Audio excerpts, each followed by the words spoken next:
This guy created 800 fake doctors to generate 1.8 billion in revenue with one employee. Okay, so this guy, um, this guy Matthew Gallagher. Okay, so he made 800 plus Facebook accounts for fake doctors to advertise on Facebook, and went on to build a GLP-1 telehealth company with just $20,000 to start with, AI, and only one full-time teammate, his brother.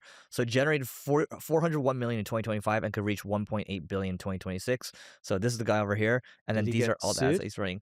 I don't think so. I mean, this GLP-1 that he's doing, a lot of people are doing it. They're basically like affiliates for this GLP-1 company, and he's just going hard on the doctors. And he was responding to this. He was saying like a lot of people do this. So I don't know if that's okay. He says a lot of people do it. I don't know if it's okay. I don't think that's okay, Yeah. creating fake doctor profiles. Yeah.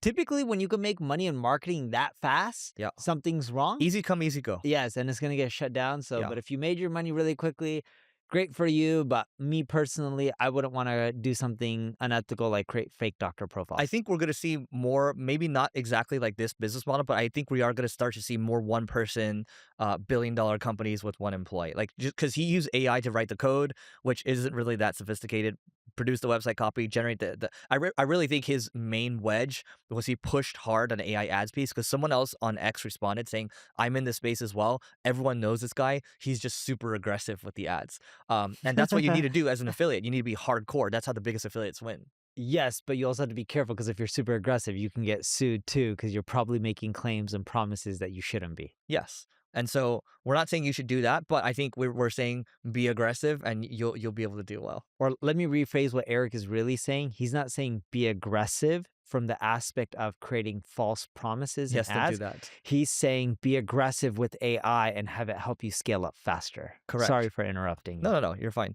And speaking of, because we're talking about AI right now, have you seen? I've been reading these Cotu charts. I think it's worth it. I'm like, I really like how they do their charts. They have their blog is just all these. You've seen these, right? Yeah. So okay, this Cotu chart over here.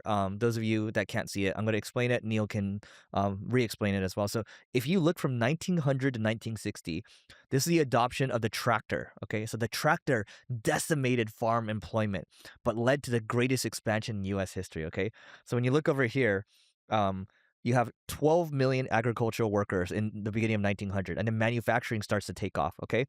And then this guy Keynes, who is the economist, we're being afflicted with a new disease of which some readers may not have heard the name, but which they will hear a great deal in the years to come, namely technological unemployment, okay? So the tractor becomes widespread in 1917, and then what happens is you see agriculture, the green line over here, continues to go down all the way to 1970. So it goes from 12 million to 3.5 million, which is 2% of the workforce, from 41% to 2%. But what ends up happening, Neil, is employment actually goes up. So job displacement happens, okay, from this period 1970 to 1940-ish, but it goes up over time, right? And that's the same thing with the bank, the ATM.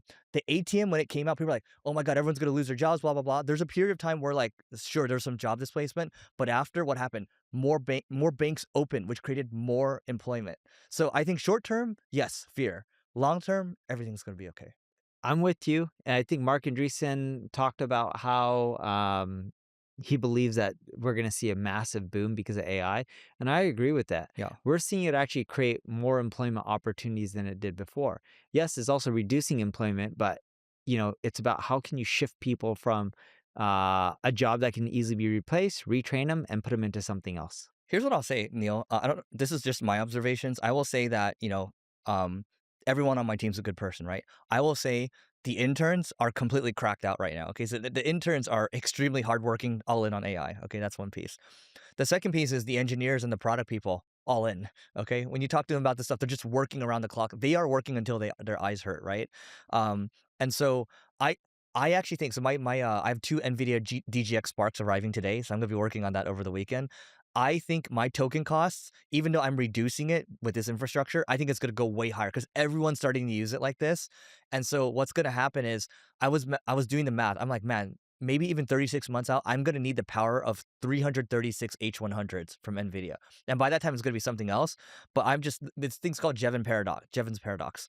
When electricity came out, people started to use it more. Internet came out, people started to use it more and more. AI came out, people are going to want to use it more and more. So our costs I think it's going to skyrocket. It might even be equal to or more than our headcount costs. Yeah. Have you mapped that out yet for your company? I'm sure your No, people have. they may have. I have no idea, honestly, if they mapped it out or not. Yeah. I just, dude, it's just fascinating on how many things are changing so fast. Like, you're, s- we're coming to an inflection point where AI is really useful in corporations because of agents. Mhm. Everyone talked about agents and how they're going to change consumers and, oh, they're going to shop for you and do all this stuff. I think the big revolution with agents is not going to be the consumer side. I actually think it's going to be the corporate side. On the consumer side, yeah, people want an agent to be like their little mini assistant. Mhm. But on the corporation side, I think it's just going to change the world on how businesses do work. But the hard part that we're seeing everywhere we go, dude, everyone wants to move 10 times faster now. Mm. We're not seeing people talk too much about like, hey, how do we cut costs? They're talking about we need to do 10x more. Yeah. And that's the mentality that I think is the correct Yes. approach. That's the vibe. So, like, one of my friends messaged me. He's like, so I wasn't even telling him to buy anything. I was just telling him what we're working on, and all of a sudden he's like, "The answer is yes. We need this." And so, whoever, like, I think if you're working right now, you're like, "Man, there's not going to be that much opportunity." I'm telling you, the opportunity is going to be insane for everybody. I think a lot of people are going to win. And I just, by the way, I've been mapping out these charts, Neil. Check this out. So, here's the infrastructure scale. Check this out, Neil. So this is the infrastructure requirements for single brain. If we experience hypergrowth, it goes like this in terms of how much infrastructure we need in the next 36 months. Aggressive is like this blue line over here. Conservative is like, it still goes up, but this shows how many H100 nodes I'm going to need. And by that time, it's going to be something else because the chips are advancing so quickly. We're probably going to rent this infrastructure, and you're probably going to have to rent. So which is why I'm like, oh man, maybe we should buy CoreWeave stock. Not financial advice, but they have all the infrastructure. I think a lot of people are going to be renting this stuff. Uh, yes. Sorry, my bad. That's Someone okay. was texting me. They're like, "You jacked a client from me," and I was Who? like, "I'm like, I don't know what client I jacked from you. I'm sorry. We have like a ton of people in our company." Do I know this person? Yeah, you know him, and I know him, and they're a good friend. And Oh, I'm are like, they in Orange County? yeah, they're in Orange County. And I'm like, I didn't jack a client from you. I'm like, dude, I don't know who the heck reaches out to me, Yeah, you know? yeah. So, but yeah, I was like, what can I do? What can you do? I can't. It's like, this is what happens when you have a company and people reach out. And then, like, I get blamed for jacking a client when I didn't even. Oh, that means it's okay for me to poach from Neil. Just kidding. Just kidding. No, Yeah. dude, do whatever works for your business. No, I don't do that. That's screwed up. Remember, we know someone that has done that to you multiple times, and that's not cool because this person came to you for advice and That was was your friend. employees. Yeah, No, but this person didn't. He's pissed off that I know. that I took his I know, client, but but I I didn't kind of reach look out at to them. his client. I kind of look at them in Yeah. similar veins, right? Like you just don't do that. But like in Yes. your case, like this is not something you were like aware of. Like if you were aware of, you wouldn't have done it. This No. person willingly did it to you on the employee side, right? Yes. So yeah. But by the way, this is maybe rosy, but it shows how revenue scales and infrastructure scales. The revenue is the blue, so it scales a lot faster than the infrastructure cost. So I'll pay for this all day. So Yeah. yeah. Anyway, you can pick one. I'm just hoping all these costs start going down because we're starting to see our financial bills or our we had an internal meeting about reducing our AI costs. Like it's getting out of hand. But why would you reduce it if you're paying for intelligence that can do more for you and the costs are going to continue to come down? Not necessarily. Just because AI is going to be more efficient and just because the cost for using these platforms and technology is going to come down, there's efficient ways to use it and there's inefficient ways to use it. That you should reduce. Yes. And when we look at how some of our team members are using it, Mhm. there's much more efficient ways where they can be using it and your costs go down drastically. Yeah. Like, dude, you know this. There's a lot of things you can do on premise on your own machines or buy machines, and it's just way cheaper than paying Yeah. some of these guys money. So it's just like, okay, do we wanna end up putting in all this effort to set up our own machines? And I'm like, yes, because we're spending so much money Yep. on a monthly basis. I'm like, the recuperation time is not years. It's really quick, like a month or two. This is like, just pay for this. Quick break. Look, I know what you're thinking. Another AI content tool, great, more garbage content on the internet. And I thought the same thing. That's why we spent years building ClickFlow differently.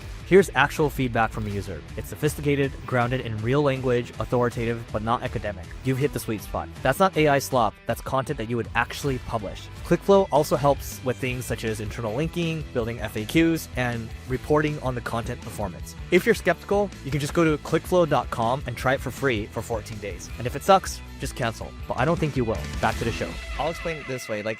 Here's how we save on AI right now. So the way we save on AI is 15% is Ferrari cost. Okay. So you have Ferrari models, which is like the frontier models. And then the other 85% is Honda Accord budget. Okay. So that's where that's a daily beater that you use to go get your groceries or whatever. So most of the time your people are asking like normal questions, like basic queries, like going back and forth. Maybe sometimes I might ask like stupid questions. That goes in 85%. The 15%, the Ferrari budget, that goes into you actually having the model think for you and code for you. Okay. And that's how our infrastructure is like the cost is breaking down right now. And you might use tools like Open Router to route to the right model, and that'll save you more on cost. They'll charge you like 5% or something. That's pretty good. But also, you know what you can do with your model? Here's the hack.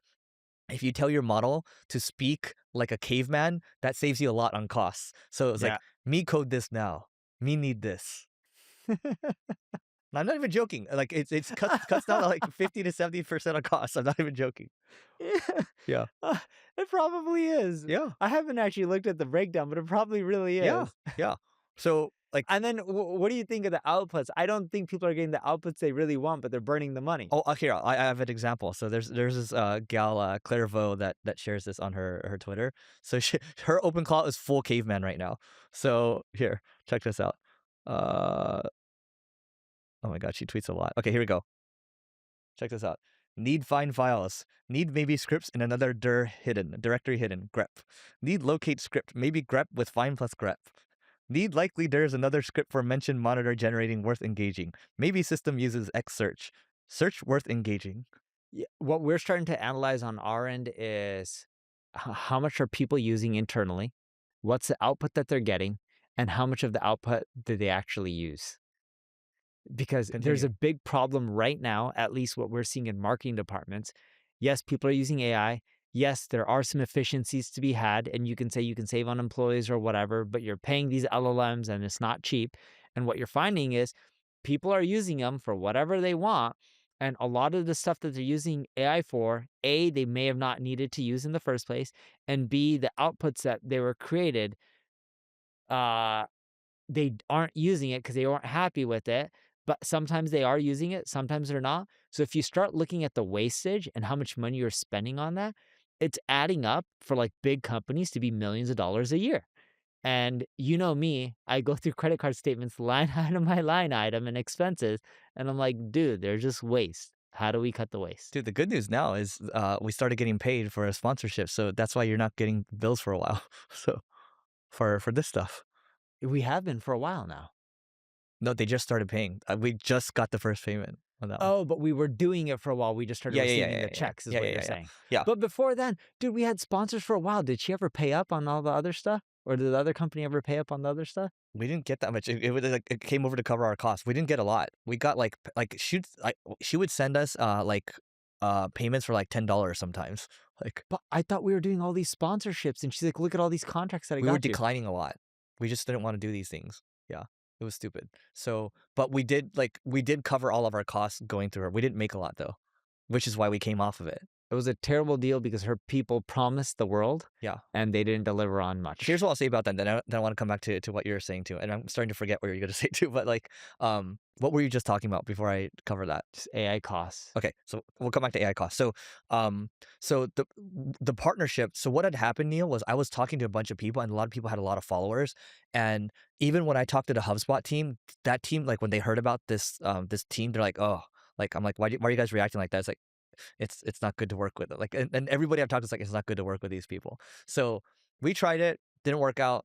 We have our own experiences, but we'll leave it at that. So AI costs. So on the AI cost side, what we're doing is because we're putting everything into Nemo Claw, right, which is the enterprise grade version of OpenClaw, and we're saying, okay, we want the agents to help with performance intelligence, which is where it will coach people. Okay, it will see how they're using it, how they're asking questions, how often they're asking questions, how it's getting coaching and all that, and how productive they're being with this in general, right? So in my mind, I'm like, okay, if you have this world intelligence, this single brain, and I think every company needs a single brain. If you have the single brain, it understands the entire company, all the goals, and it works with every single person. It coaches them up as well. Then everyone should grow. And then also, it's like, okay, based on how you're working with all these people, in what ways are we using this in a stupid way, and how do we save on costs? And then you can have the agent itself improve on saving you money. That's how I look at it because I'm constantly asking. There's a command, Neil, called slash cost. You would run this all the time. It just tells you how you're spending your money and how to optimize it. Yeah. Yeah. I didn't know Nemo Cloud was out already, the Nvidia one. Hmm. It's already out. Yeah. When did it come out? Like a month. Like Was it a month when ago? he released it, it was already like coming out. Oh, got it. I heard the announcement. I didn't know that it was already out. Yeah. So that's why I have Nvidia infrastructure. I'm like, oh crap, I need to buy a lot of more of these DGXs. Yeah. Nvidia's just their chips are so expensive. Yeah. So I just for two of them for myself, it cost 10 grand for and here's the crazy thing, Neil. These DGX Sparks, originally they were $3,900. Now they're 4,700. So I think the pricing on these is gonna continue to go up over time. Yes, I think they're gonna go up Yep. over time. I think you're gonna continually see costs And going up. it's the weirdest thing to me, Neil, because when I was 9 years old, I bought an Nvidia chip. I bought a GeForce for my computer because this was what during the internet boom and during the gaming boom. Okay, 30 years later, I find myself buying Nvidia chips again during another boom.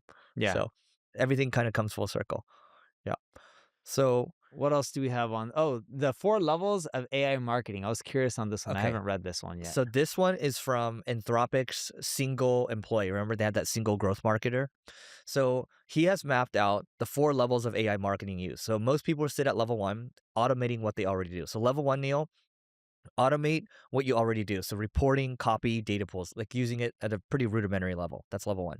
Yeah. Level 2 is you use AI as a thinking partner where it's better than you. Okay. So you might ask about tax situations or tax laws. I might ask about those as well, right? Or I might ask about, certain implications around doing work, right? Level 3 is do work that was below the ROI threshold before. So an example of that might be performance intelligence, which I just mentioned. Like it's too much work to have to say, oh, Neil, what questions did you ask today? How did you work? How did you use your token say? Da da da da da. You couldn't do that before. This work is now all doable, right? A lot of these edge case scenarios you can do now.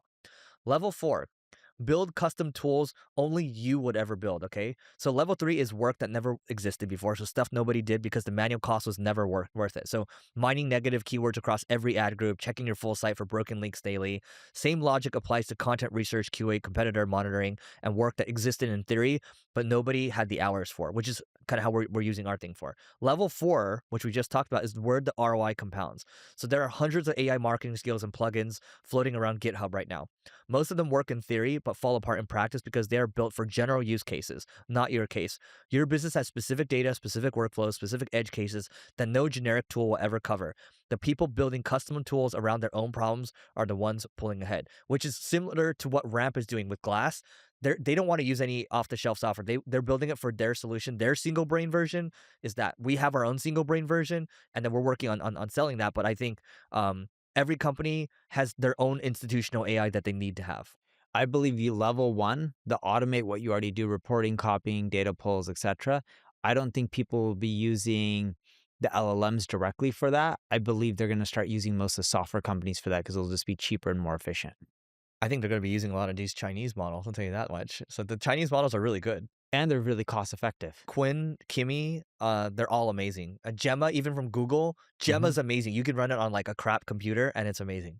Yeah, but I really do believe people are just going to pay for the software solutions. Yeah. Because some of these software solutions are like 10, 15 bucks a month or even freemium. Mm-hmm. And it's just cheaper to do that because they'll perfect it for that specific task or those marketing functions that you have. Yeah. And it's just easier than you having someone internally using AI to do it and maintaining it and making sure it's doing it accurately. Did you see the Alibaba news? How they're funding a real world version of AI? No. So Alibaba, I believe, funded $200 and something million round with a Chinese AI company where it's deciphering what's happening in real world and videos and all of that kind of stuff to make AI way more sophisticated. So instead of just text-based, it's Yeah. trying to analyze real world stuff based on how we interact as humans. Yeah. Because the way you read text is very different than how a human interacts with each other in Yeah. person or through video. Yeah. Dude, this is funny. Okay, so you're talking about this, right? Like, you just got me to think about how crazy people. And I'm Chinese, right? So look, so people in China, they're all lining up in public for OpenClaw to learn OpenClaw. I don't see any of that happening in America. Where's that happening right now? Right? Nah. Like, this is like embedded into our culture. It's like, oh, you're gonna make money for it? We're gonna line up for this stuff. What's interesting is the narrative in the US is there's going to be a lot of job cuts. AI is going to create a lot of AI is displacement. bad. It's so negative. Yes. Yeah. In China, I've seen, and all the articles I've read, it's actually a very positive sentiment. People don't worry about job displacement. They worry about, hey, how can I learn all this stuff and adapt so then that way I can be better for the future? So let me give you the numbers here, Neil, because we like numbers, right? So Chinese public sentiment towards AI is significantly more optimistic and trusting compared to the US. What do you think the number is percentage-wise? Optimism in China. 90+%. Close, 80%. Okay. That's like having pocket aces, okay? Like you're Yeah, it's good, great. right? Now, what do you think it is in the US? 10%. 35%. 30, 35. Okay. Because look, you and I are pretty, I think Noah's pretty optimistic about it too. I am optimistic about it. I'm like short-term doomer, long-term optimistic, right? Which is like, a lot of it's politicized here. It shouldn't be politicized. This is like intelligence in your hands. Wait, Noah, this just made me think. You have a business where you pay people to help you create content. Why don't you just use AI How and could have you not AI have thought about this already? and AI just create the content? No, for him, for his business. I know, but how could, this is obvious to me like in the beginning. Yeah, but he's not doing it. The difference is that the customers don't want that. They don't want AI. Really? I would have to get a whole new set of customers. See, this is like our customers that want manual content only. Human generated content. Human generated content. Yeah. So Yeah. it's just, Yeah. it's a future path, but it's I think it depends on the user because there are customers, there's a .ai for that with the word, okay? And they do well, right? Yeah, I think it depends, Neil. Yeah. Yeah. Yeah, I can see it. We work with a lot of companies, and even my own company, I don't want AI content for my own business. Dude, look at this. And then I'm going to move over to the next thing. So look, they're literally in the park. Okay, you have people in China in the park. They're all like huddled over like these laptops. People are on their phones. They're all trying to learn OpenClaw. I bet you this is during the weekend too. How do you beat this? Society-wise, it's really tough. They're just Majority they're all of the hungry. people here Yeah. that I've met are not that hungry, sadly. I bet you they're like this in India too. Your people. Yeah. So that is it for today. Please don't forget to rate, review, subscribe, and we'll see you tomorrow.